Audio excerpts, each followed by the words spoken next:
সুপ্রিয় দর্শক, আরজিকর কাণ্ডে মহিলা চিকিৎসকের মৃত্যুর ঘটনায় দ্রুত এবং ন্যায্য বিচারের দাবিতে রাস্তায় নেমে প্রতিবাদ করেছিল সমাজের সমস্ত শুভবুদ্ধি সম্পূর্ণ মানুষ। কিন্তু আরজিকর কাণ্ডে প্রথমে তদন্তভার ছিল কলকাতা পুলিশের হাতে, কিন্তু কলকাতা পুলিশের তদন্তে গাফেলতি রয়েছে এবং কলকাতা পুলিশ তথ্য প্রমাণ লোপাট করার চেষ্টা করছে, এমনই অভিযোগ তোলে জুনিয়র চিকিৎসকরা। তারপর এই মামলা গড়ায় কলকাতা হাইকোর্ট পর্যন্ত। তারপর কলকাতা হাইকোর্টের প্রধান বিচারপতি টি.এস. শিবাজ্ঞানাম এই মামলার তদন্তভার তুলে দেয় কেন্দ্রীয় তদন্তকারী সংস্থা সিবিআইয়ের হাতে। তারপর তদন্ত চালায় সিবিআই। এরপরই আজ আদালতে চার্জশিট জমা দিয়েছিল কেন্দ্রীয় তদন্তকারী সংস্থার সিবিআই আধিকারিকরা, আর সেই চার্জশিট গ্রহণ করলো না কোর্ট। সেই চার্জশিট এক কথায় ছুঁড়ে ফেলে দিল কোর্ট।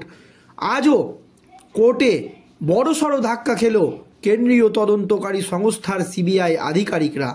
দর্শক, আপনারা জানেন আরজিকর কাণ্ডে মহিলা চিকিৎসকের নৃশংস হত্যাকাণ্ড ধৃত সিভিক ভলেন্টিয়ার সঞ্জয় রায়ের ক্ষেত্রে একাই করা কখনোই সম্ভব নয় বলে দাবি করেছিল অনেকেই। কিন্তু আরজিকর কাণ্ডে সিবিআইয়ের চার্জশিটে মূল অভিযুক্ত হিসাবে ধৃত সিভিক ভলেন্টিয়ার সঞ্জয় রায়কেই দেখানো হয়েছে। এছাড়াও তথ্য প্রমাণ লোপাট এবং আরজিকরের আর্থিক দুর্নীতির কাণ্ডে গ্রেপ্তার হয়েছে টালা থানার ওসি এবং সন্দীপ ঘোষ। তারপরেও সিবিআইয়ের বিরুদ্ধে তীব্র ক্ষোভ প্রকাশ করেছিল জুনিয়র চিকিৎসকরা। অনেকেই মনে করেছিল যে সিবিআইয়ের তদন্তেও বড়সড় গাফেলতি রয়েছে, আর এই আবহে কেন্দ্রীয় তদন্তকারী সংস্থার সিবিআই আধিকারিকরা কোর্টে দিয়েছিল চার্জশিট, আর সেই চার্জশিট ফেরত পাঠিয়ে দিল বিচারপতিরা।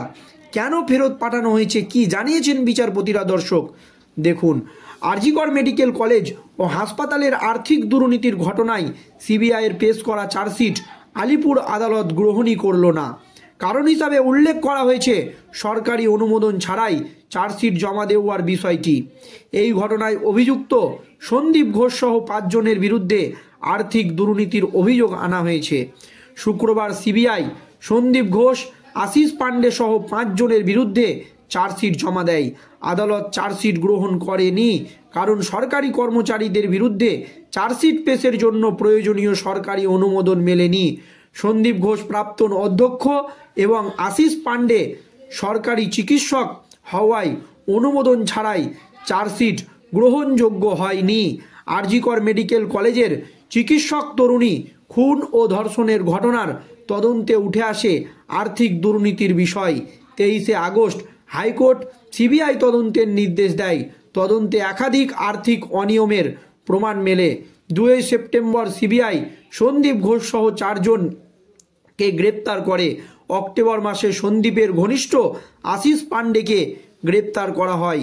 সিবিআইয়ের তদন্তে উঠে এসেছে হাসপাতালের অর্থ তছরূপের অভিযোগ, চিকিৎসকদের বেতন ও কাজের পরিবেশ বেনিয়ম এবং জুনিয়র চিকিৎসকদের থ্রেট কালচার নিয়ে অভিযোগ। সরকারি অনুমোদন ছাড়া চার্জশিট জমা দেওয়ার ফলে তদন্তে ধীর গতি দেখা দিয়েছে। অভিযুক্তরা হাসপাতালের গুরুত্বপূর্ণ দায়িত্বে থাকায় তদন্তেও আরও গভীরভাবে চালানো প্রয়োজন।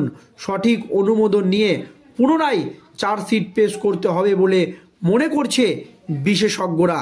মানে সিবিআই তদন্তেও গাফেলতি রয়েছে বলে মনে করছে অনেকেই, কারণ সরকারি কর্মচারীদের বিরুদ্ধে তদন্তে আইনি অনুমোদন অত্যন্ত গুরুত্বপূর্ণ।